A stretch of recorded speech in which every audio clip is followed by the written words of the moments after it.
Alright everyone, the witch hunt continues as the slow slide of what was once a great American republic towards oligarchy and tyranny continues. Donald Trump has been indicted by a DC grand jury that was convened at the behest of the corrupted Department of Justice, so-called.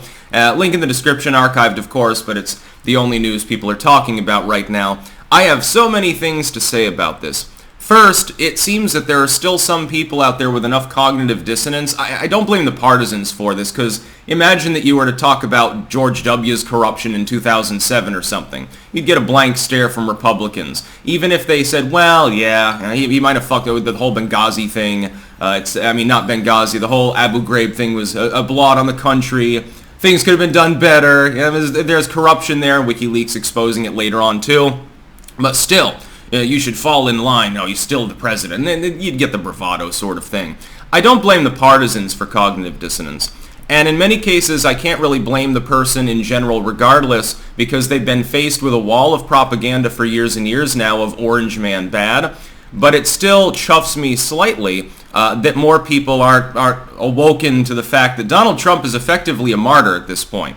And this is a symbol of the denigration of our republic away from old civic norms that kept us going for 2.5 centuries almost before being thrown out by first Alvin Bragg, and now the corrupt DOJ. Some people are saying, well, it wasn't the DOJ that indicted him. They convened a grand jury. It's a jury of Trump's peers. Really? A bunch of people from Washington, D.C. What do most people in D.C. have in common? Most of the people there are either far leftists or they're bureaucrats. Of course, any jury that's convened in D.C. has a deep-seated political animus against anybody who's outside of the neoliberal orthodoxy. Or leftists. The leftists can skate as well. They would be predisposed, under any circumstances, to want to punish anyone that they've been told is far right, including evil Donald, evil Orange Man. So the fact that it was a grand jury indictment, that does not sway me. Secondly, you have that civic issue. And thirdly, you have hypocrisy.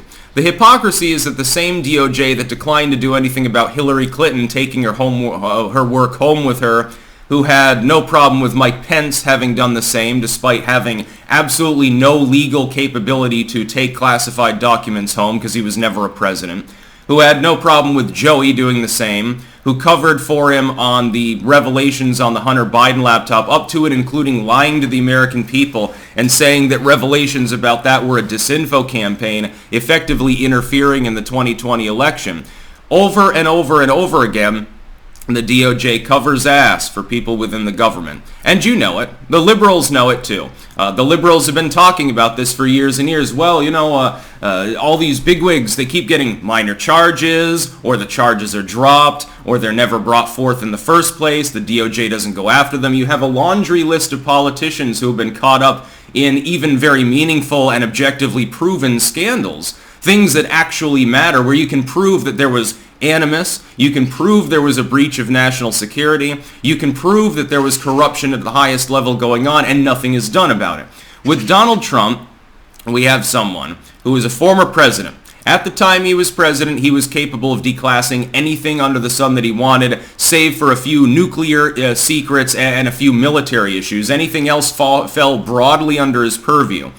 The tradition is that because the President of the United States, and this is why Joey Biden probably would skate too if you looked into the documents he had, because he's the sitting steward, if not legitimately elected president, typically because the president has to conduct diplomacy and is constantly getting a barrage of classified intel in his daily news briefings and shit like that, he has the power to declassify things effectively on a whim. There is no official paperwork to do so.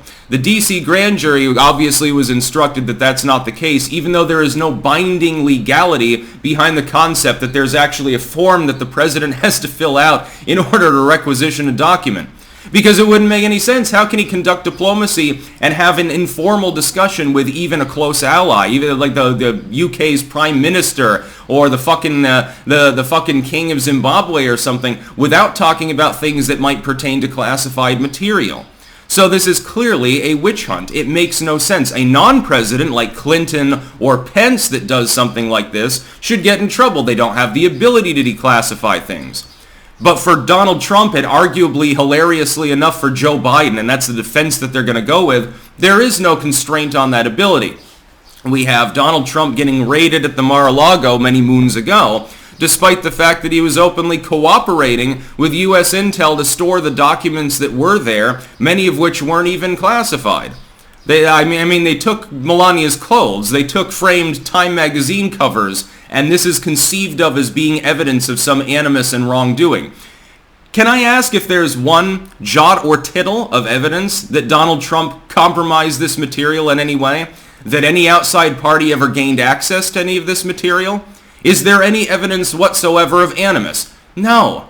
So then why the fuck are they indicting him? It's because it's a kangaroo court. What they want to do is they want to humiliate and punish Donald Trump because they're mad at him, number one. They have a personal gripe with him because he actually, when he got into office, he did what he said he wanted to do, as opposed to playing the game that the Unipartyists do, slowly selling our nation down the river to globalism so we can be more like China. So that's number one. They get personal animus, and so did the DC Grand Jury. Let's not fucking kid ourselves. And number two, because they're afraid of him. They think that this will stop him from being reelected. They are afraid of that because they know that if he gets into office after the way, especially that they've treated him, he's going to lash out because that's Donald's way. That's the way Trump works. He's been doing this for years, long before he entered politics. Have you ever heard of Rosie O'Donnell? I mean, come on. Jesus Christ. Donald Trump has been indicted in a kangaroo court system that is likely in the end to find him guilty, by the way. Some people are saying, well, there'll be a venue switch to Florida. No, it was a DC grand jury that indicted him. The legal system is not going to give Trump any advantage and send the case down to Florida where he can maybe get a fair trial in the end. The DC grand jury will probably has indicted him, and the DOJ will move forward, and then they'll crucify Trump some more, and in the end, it is likely that he becomes nominee regardless of what happens with this or the Alvin Bragg case. And I suspect they'll indict in Georgia over election tampering or whatever the fuck it was too. They're trying to dogpile him full of charges so that he cannot campaign and so that he is publicly humiliated. I don't think they quite understand how Trump's core fan base operates. If anything, I expect Trump to rise once more in the polls. My pitch to independents would be, if you do not understand that this is dangerous for our republic, fuck Donald Trump for a moment. Just think about the civic structure of the United States in general. If we're going to start doing what dysfunctional states typically do and punish former executives when they're no longer in power for something that every executive seems to have done anyway, you don't really have a republic anymore, do you? You have a permanent uniparty fixed state in which any outsider can never run for office and would be crazy to do so because they know that they'll get legally persecuted. Now, this has happened before. Look at the Lois Lerner IRS scandal.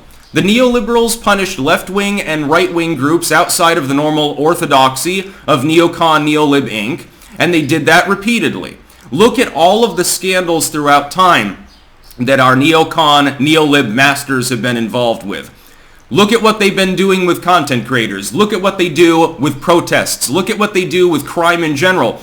Differential enforcement to punish people that are outside of their club, especially those who are disempowered. With Trump, they finally found a billionaire that they didn't like and didn't want to suck the cock of. That's the long and short of it. It's a kangaroo court. It's nonsense. Dangerous to the republic, deeply unfair. It's evidence of wide-reaching corruption from a DOJ, keep in mind, that has been involved with scandal after scandal anyway.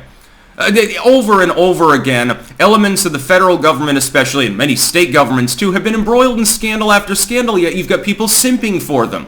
Every corporation hates Donald. The whole Uniparty hates Donald. A bunch of craptivist grifters hate Donald. But they're the good guys. They're trying to defend democracy. Do you remember when that was their line? Oh, we're trying to stop Trump because we're trying to defend democracy. How laughable that was. Yeah, a bunch of banksters and other corporate crooks got together and said, let's save the country. We care so much about it. Our actions really show that. As opposed to simply saying Donald Trump is being pilloried right now as a specific, unique individual who poses a threat to their hegemony? I think the latter. I really genuinely do. Makes me more likely to support Trump, not less. Now we see if it has an impact on independent voters. You've got to be goddamn nuts not to want somebody that shakes them up this badly back in the Oval Office. By the way, if he gets in there, look for them to at least attempt to JFK him, because they are clearly that goddamn power mad at this point. That's about all.